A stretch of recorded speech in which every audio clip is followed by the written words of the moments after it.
నమస్కారం. ఈనాటి మన ప్రత్యేక విశ్లేషణకు స్వాగతం. సరే, ఇక ఆలస్యం చేయకుండా నేరుగా విషయంలోకి వెళ్ళిపోదాం. ఈరోజు మనం లలితా సహస్రనామ పారాయణంలో ఎంతో పవిత్రమైన, అలాగే చాలా ఆసక్తికరమైన ఒక కోణాన్ని చూడబోతున్నాం. ఎన్నో తరాలుగా వస్తున్న ఈ పారాయణ విధానం వెనుక ఉన్న శారీరక, జీవశాస్త్ర మరియు ఆధ్యాత్మిక ప్రభావాలు అసలు ఎంత పవర్ఫుల్గా ఉంటాయో ఈ విశ్లేషణలో మనం చాలా డీప్గా తెలుసుకుందాం. అయితే ఇదంతా మొదలుపెట్టే ముందు ఒక చిన్న ప్రశ్న. మంత్రపఠనంలో ముఖ్యంగా ఇలాంటి పారాయణాలు చేసేటప్పుడు తీసుకునే ఒక చిన్న గ్యాప్, అదేనండి ఒక చిన్న విరామం ఏకంగా మన బయాలజీనే మార్చేయగలదా? వినడానికి కాస్త ఆశ్చర్యంగా అనిపించినా ఈ విశ్లేషణలో మనం ప్రధానంగా తెలుసుకోబోయే అద్భుతమైన ఫ్యాక్ట్ ఇదే. మనం చేసే ఒక చిన్న మార్పు ఎలాంటి అనూహ్యమైన పరిణామాలకు దారితీస్తుందో ఇప్పుడు చూద్దాం. మొదటి భాగం, ఉచ్చారణలో సాధారణంగా జరిగే ఒక పొరపాటు. అసలిది ఎలా జరుగుతుందో చూద్దాం. మనం తరచుగా గమనిస్తూనే ఉంటాం కదా, ఆన్లైన్ ప్లాట్ఫామ్స్ అయిన యూట్యూబ్ వీడియోలలో కానీ, పారాయణం నేర్పించే ఆన్లైన్ క్లాసులలో కానీ, లేదా ఎంతో పవిత్రమైన దేవాలయాల్లో పూజారులు చదివేటప్పుడు కూడా ఒక వాక్యాన్ని రెండుగా విడగొట్టి చదవడం చాలా కామన్గా కనిపిస్తూ ఉంటుంది. అయితే ఇలా వాక్యాన్ని విడగొట్టి చదవడమనేది ఏమాత్రం తప్పు కాదు. కాని ఆ అలవాటు వెనుక ఎవరికీ అంతగా తెలియని ఒక పెద్ద ప్రమాదం పొంచి ఉంది. అదేమిటో మనమిప్పుడు చాలా స్పష్టంగా అర్థం చేసుకోవాలి. దీన్ని ఒక అద్భుతమైన ఉదాహరణతో చూద్దాం.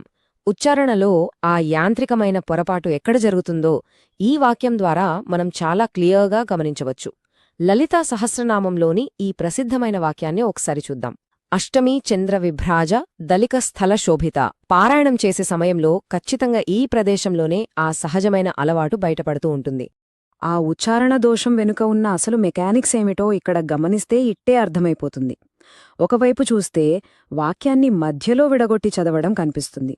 ఇలా చదివే క్రమంలో తెలియకుండానే చివరి పదానికి ఒక దీర్ఘం వచ్చేస్తుంది.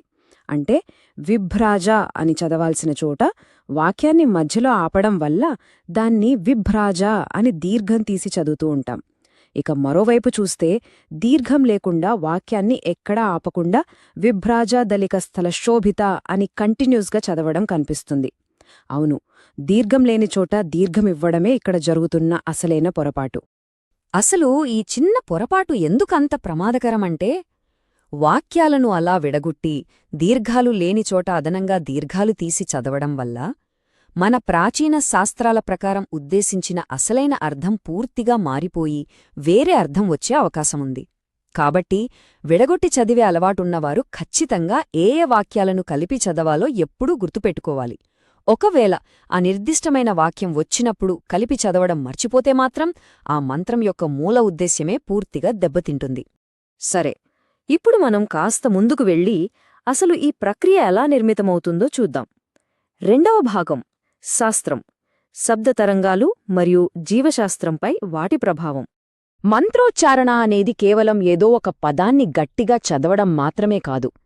దాని వెనుక ఒక ఖచ్చితమైన జీవశాస్త్ర ప్రక్రియ దాగి ఉంటుంది. ఇక్కడ మొదటి దశలో పదాలను ఎలాంటి అక్షర దోషం లేకుండా ఖచ్చితంగా ఉచ్చరించినప్పుడు, రెండవ దశలో మన చుట్టూ అత్యంత శక్తివంతమైన శబ్దతరంగాలు ఉత్పన్నమవుతాయి. ఇక మూడవ దశకు వచ్చేసరికి ఈ శబ్దతరంగాలు నేరుగా మన మెదడు మీద, శరీరంలోని నాడుల మీద మరియు అక్షరాల మన కణాలలోని DNA మీద అత్యంత లోతైన ప్రభావాన్ని చూపుతాయి. ఈ ప్రక్రియ అంతా ఒకదానితో ఒకటి అద్భుతంగా ఇంటర్కనెక్ట్ అయి ఉంటుంది.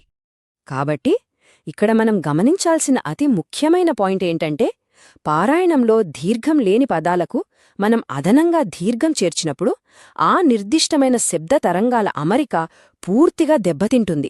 సింపుల్గా చెప్పాలంటే ఆ శబ్ద తరంగాలు వాటి పవర్ను కోల్పోతాయి.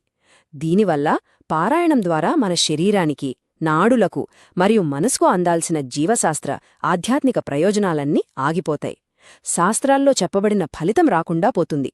అందుకే ఏ మాత్రం రిస్క్ లేకుండా ఉండాలంటే వాక్యాలను కలిపి చదివే అలవాటును పెంపొందించుకోవడమే ఎంతో ఉత్తమం.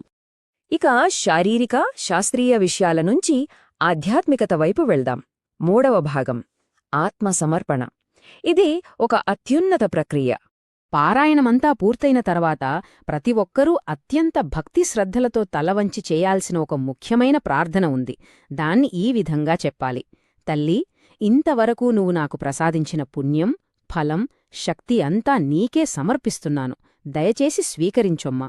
చూశారు కదా, ఈ వాక్యం కేవలం ఒక మామూలు ప్రార్థన మాత్రమే కాదు, ఇది అక్షరలా ఒక పరిపూర్ణమైన ఆత్మసమర్పణ. ఇప్పుడు ఇక్కడ ఒక అద్భుతమైన విషయమేంటంటే, పైన చెప్పిన విధంగా మనం పారాయణం ద్వారా పొందిన పుణ్యంలో కేవలం 1 వంతు శక్తిని ఆ జగన్మాతకు సమర్పిస్తే చాలు, ఆ తల్లి దానికి 100 రెట్లు, అవును, ఏకంగా 100 రెట్ల ఆధ్యాత్మిక ఫలితాన్ని తిరిగి ప్రసాదిస్తుందట. మనం చేసే ఆ సమర్పణ చాలా చిన్నదే కావచ్చు, కాని దానికి లభించే ప్రతిఫలం మాత్రం వర్ణించలేనంత అద్భుతమైనది. అయితే ఈ పద్ధతిలో కేవలం ప్రతిఫలం మాత్రమే కాదు, ఎవరికీ అంతగా తెలియని మరొక అత్యున్నతమైన ప్రయోజనం కూడా దాగి ఉంది. మనకు లభించిన ఆ పుణ్యఫలాన్ని అమ్మవారికి సమర్పించడం ద్వారా మనిషిలో పాతుకుపోయిన అహంకారం క్రమక్రమంగా కరిగిపోతుంది. నేనే చేస్తున్నాను, నా వల్లే ఇదంతా జరుగుతోంది అనే అహంకారాన్ని పూర్తిగా తగ్గించి మనస్సును ప్రశాంతత వైపు నడిపించడానికి ఇది అత్యంత శాస్త్రీయమైన ఆధ్యాత్మిక సాధన అని చెప్పొచ్చు. సో మొత్తంగా చూస్తే మనకు స్పష్టంగా అర్థమయ్యేదేమిటంటే, ఎలాంటి దోషం లేకుండా నిరంతరంగా మంత్రోచ్చారణ చెయ్యడం మరియు ఆ తర్వాత లభించిన ఫలాన్ని ఏమాత్రం అహంకారం లేకుండా సంపూర్ణంగా ఆ జగన్మాతకే సమర్పించడం, ఈ రెండింటి కలయికే మనని ఆ తల్లికి అత్యంత చేరువ చేస్తుంది. దైవ సాన్నిధ్యాన్ని చేరుకోవడానికి, ఆశించిన అద్భుతమైన ఫలితాలను పొందడానికి ఖచ్చితంగా ఇదే నిజమైన మార్గం. ఇక ఈ ఆసక్తికరమైన విశ్లేషణను ముగించే ముందు ఒక లోతైన ప్రశ్న. పారాయణం ద్వారా లభించిన పుణ్యఫలాలను భగవంతునికి అర్పించకుండా ఎవరికి వారే స్వార్థంగా దాచుకుంటే మనలోని అహంకారం నిజంగా నశిస్తుందా? ఈ యొక్క ప్రశ్నతో మన ఆధ్యాత్మిక సాధనల వెనుక ఉన్న నిజమైన ఉద్దేశ్యాన్ని మరియు ఆ సాధనను మనం ఆచరించే విధానాన్ని మరోసారి లోతుగా విమర్శించుకుందాం. ఒక్కసారి ఆలోచించండి. సరే, మరో ఆసక్తికరమైన విశ్లేషణతో మళ్ళీ కలుద్దాం. అంతవరకు సెలవు.